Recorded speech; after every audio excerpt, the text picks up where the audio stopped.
As dating apps repopulate in the wake of lifting restrictions and vaccination efforts, users are facing an influx of E&M profiles, or ethically non-monogamous. Some apps, like Field, are reporting over a 400% increase among its users using the term E&M or polyamory in their bios over the last year. But some non-monogamous people, like anthropologist Luisa Diaz, feel that using dating apps is like swimming against the current. She often has to explain how she views herself and her relationships, and finds that most interactions just sort of fizzle out.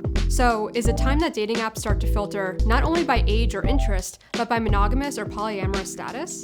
Dating apps are essentially search tools, helping you hone in on just the right type of people and experiences. This is good for app developers too.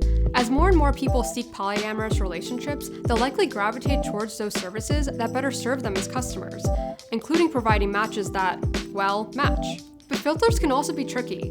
Pigeonholing every type of polyamorous relationship is reductive and can end up restricting you in your search. Although some users' bios just say E&M, other users give a clear explanation of their expectations, and that type of context is always a good thing. Polyamory and non-monogamy often get a pretty bad rap. You'll hear tired talking points, like that a non-monogamous person doesn't create meaningful connections with others, or that it's all about sex with different partners. And there's absolutely nothing wrong with that. People should be allowed to explore the spectrum of their sexuality to the fullest, bearing in mind that consent and communication are vitally important in any scenario. It may make sense for there to be clearer and self-appointed labels, instead of a narrow filter system. Diaz says apps need to acknowledge these range of relationships and sexual orientations in the same way society has begun to acknowledge gender fluidity.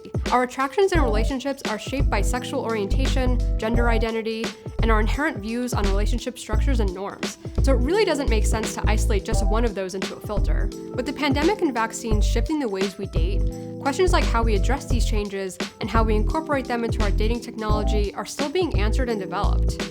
Maybe a one-size-fits-all approach to filtering through your matches isn't quite the right solution, and introducing more nuance and clearer expectations is what we all need a little bit more of in our dating lives and in our dating apps.